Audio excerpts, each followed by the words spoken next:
আসসালামু আলাইকুম বন্ধুরা, কেমন আছেন সবাই? আজকে আমি আপনাদের জন্য নিয়ে এসেছি শোল মাছের রেসিপি। চলুন তাহলে দেখে নেই। রান্নার শুরুতে চুলায় একটি প্যান বসিয়ে গরম করে নিয়েছি। দিয়ে দিচ্ছি পরিমাণ মতো তেল। তেলটা একটু নেড়ে নিচ্ছি। একটু গরম হয়ে গেলে দিয়ে দেব পেঁয়াজ কুচি। একটু নেড়ে নিব। পেঁয়াজগুলো যতক্ষণ পর্যন্ত গোল্ডেন ব্রাউন না হচ্ছে ততক্ষণ পর্যন্ত আমরা একটু নেড়ে নিব। যখন পেঁয়াজগুলো একটু ভালো করে ভাজা হয়ে যাবে তখন দিয়ে দেব 3 চা চামচ রসুন বাটা,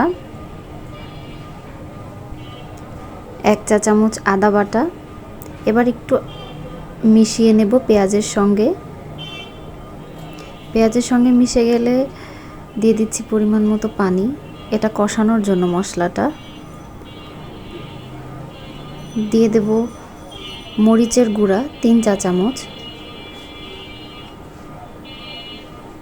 হলুদ দিব 1 চা চামচ, ধনিয়ার গুঁড়া হাফ চা চামচ, লবণ 1 চা চামচ।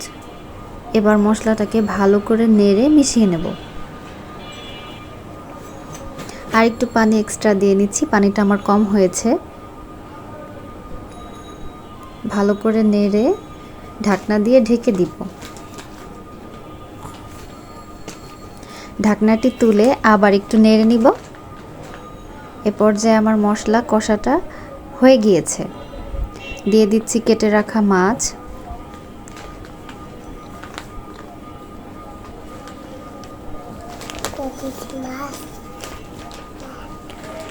মশলার সঙ্গে মাছগুলোকে আমি ভালো করে মিশিয়ে নেব। মশলার সঙ্গে যখন মাছগুলো ভালো মতো মেশানো হয়ে যাবে এ পর্যায়ে কিছুক্ষণের জন্য ঢাকনা দিয়ে ঢেকে রাখবো এবং চুলার আঁচটা একটু কমিয়ে দিব।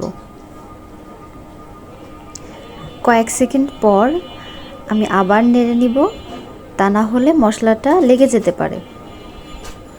এরপরে দিয়ে দিচ্ছি পরিমাণ মতো পানি।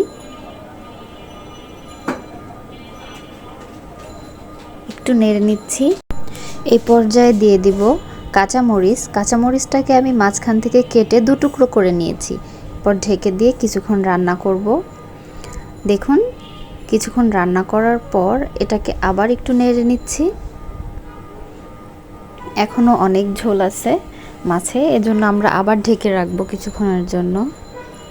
বেশ কিছুক্ষণ পর এই পর্যায়ে ঝোলটা গাঢ় হয়ে এসেছে। এখন আমি কিছু মাছ ভেঙে দিব, এতে করে খেতে আরও একটু বেশি মজা লাগবে।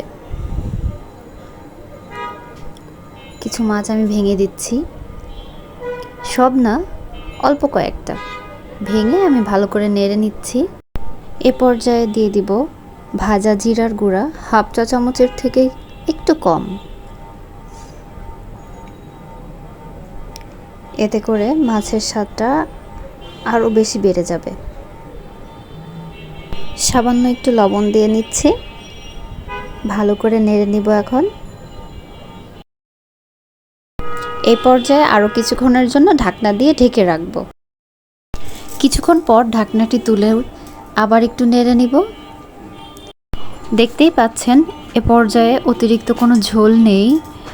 আমাদের রান্নাটা কিন্তু কমপ্লিট হয়ে গিয়েছে। চুলাটা আমরা বন্ধ করে দিয়েছি। কালারটা মাশাআল্লাহ অনেক সুন্দর লাগছে।